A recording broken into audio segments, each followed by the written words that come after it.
Teman-teman saya itu sebenarnya tidak pernah ada saya jalan kelompok. Jadi teman-temanmu tidak mengajakmu untuk kegiatan kelompok itu. Bagaimana perasaan saat tidak diajak? Sebenarnya saya merasa sedih dan minder sih Pak. Karena itu tadi, karena saya tidak pernah dilibatkan dan tak pernah diajak untuk kegiatan. Pak, saya sekarang ini malas sekali untuk belajar Pak. Soalnya setiap kali ujian, meskipun saya sudah belajar, tetapi nilai saya selalu rendah. Jadi saya merasa belajar itu tidak ada gunanya Pak. Oh jadi ini, kamu ini sebenarnya merasa kecewa sama diri kamu sendiri gitu, karena kamu sudah berusaha, tapi ya itu hasilnya tetap gitu aja. Nggak ada perubahan, nggak ada kemajuan, jadi itu bikin kecewa.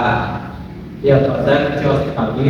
Rasanya sia-sia saja Pak. Apalagi Pak, guru saya sudah bilang begini, kalau saya ini anak yang malas, padahal saya sudah berusaha untuk belajar.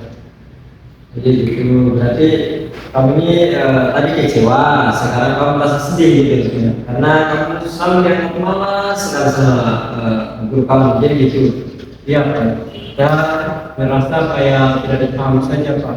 Makanya saya jadi malas belajar, percuma saja. Oh, jadi kamu ini tadi merasa malas, itu rasa sedih, dan sekarang kamu merasa tidak semangat gitu. Iya. Ya karena kamu yakin bahwa usahamu tidak akan membuahkan hasil kayak gitu ya. Hasil yang baik ya, sehingga akhirnya kamu sendiri kamu memilih untuk kemudian berhenti untuk berusaha, jadi itu.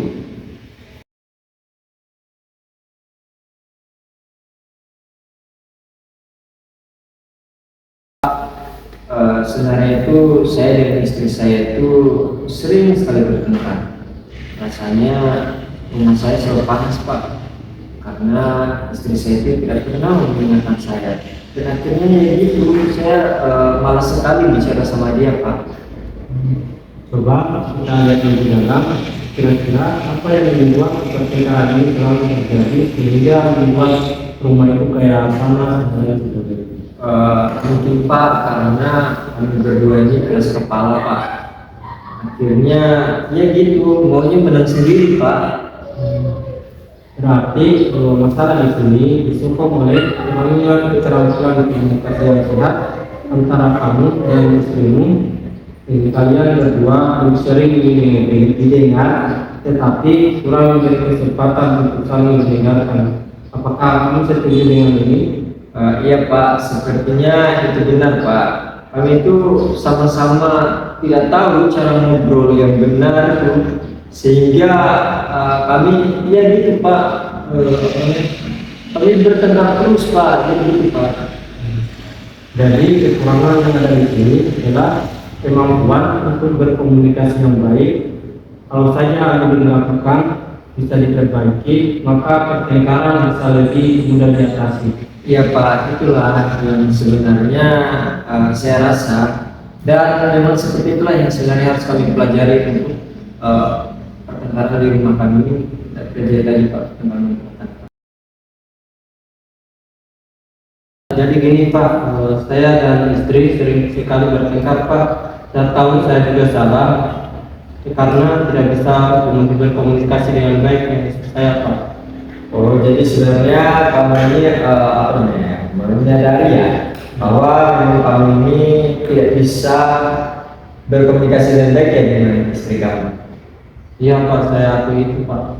Oh, dan begini ya, ketidakmampuan ketika kamu berkomunikasi dengan baik dengan istri kamu berarti itu tampak, bisa kita bilang bahwasanya tampak nyata, dan hubungan kalian yang sering sekali diwarnai dengan pertengkaran. Jadi komunikasi yang tidak baik itu akan mempengaruhi daripada hubungan kita sebagai suami istri, yaitu terutama dalam rumah tangga, dalam ranah keluarga. Itu sangat tidak baik dan pasti akan selalu diwarnai dengan pertengkaran dan salah paham. Jadi gitu ya, gitu. Kira betul ya gitu. Iya Pak, mungkin setiap kali bicara Akhirnya selalu ribut, selalu bertengkar. Jadi benar itu bukti komunikasi kami memang yang buruk.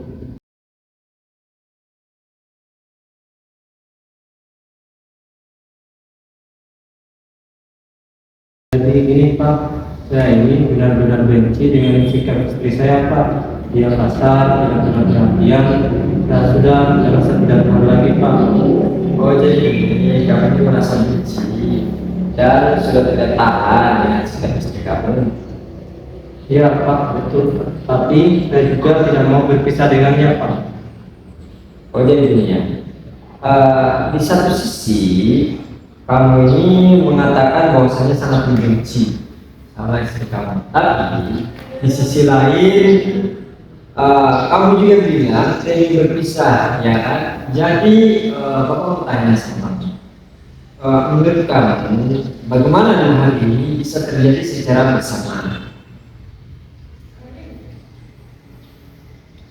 Iya Pak, sebenarnya saya masih sayang, tapi saya juga sakit hati dengan sikapnya. Jadi saya mengusir diri Pak. Jadi gini, sebenarnya itu ada perasaan yang saling bertentangan dalam diri kami. Masih ada rasa sayang, kemudian ada juga rasa sakit hati yang timbul. Jadi dua hal ini yang kemudian bersarang di hati kami, dan yang satu menggoyahkan, yang satu memperkuatkan. Jadi kira-kira seperti itu ya. Jadi itulah hal yang kemudian sulit untuk kamu untuk mengambil sebuah keputusan. Jadi kira-kira seperti itu ya. Kayak dilema saja Pak. Oh, jadi gitu kayak dilema gitu perasaan kamu ya. Ya.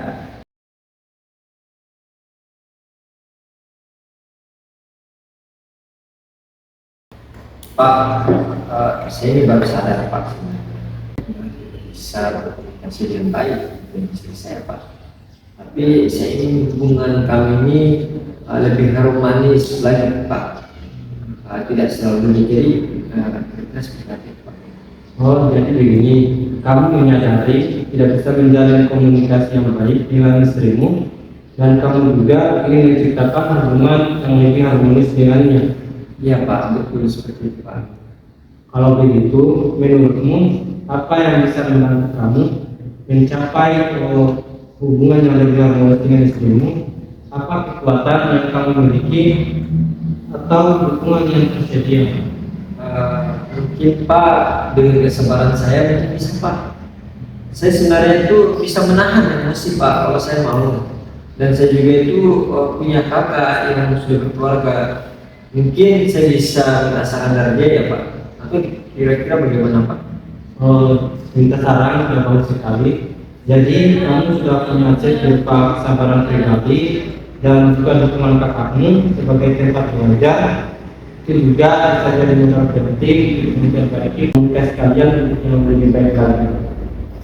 Ya Pak, kalau saya bisa manfaatkan itu mungkin pertengkaran dalam rumah tangga saya mungkin bisa berkurang ya Pak. Kira-kira seperti itu. Iya Pak. Pak, saya ini ingin bisa lebih mendengarkan istri saya, tapi saya tidak yakin bisa menahan emosi saya Pak. Kalau misalkan dia marah. Kamu mengatakan tidak yakin bisa menahan emosi, padahal kamu juga sudah bilang ingin lebih mendengarkan istrimu. Apakah menurutmu dua hal itu bisa berjalan bersama? Kalau dipikir-pikir sih Pak, ya juga sih Pak. Kalau saya benar-benar ingin mendengarkannya, saya harus belajar mengontrol daripada emosi saya.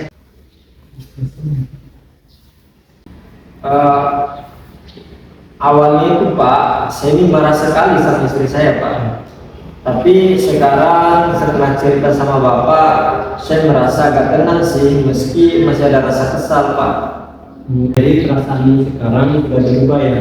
Tadi kamu merasa sangat marah, tapi sekarang kamu merasa lebih tenang. Walaupun di hati itu masih ada sedikit rasa kesal. Iya betul Pak, rasanya lega sih setelah bisa bicara sama Bapak. Gitu.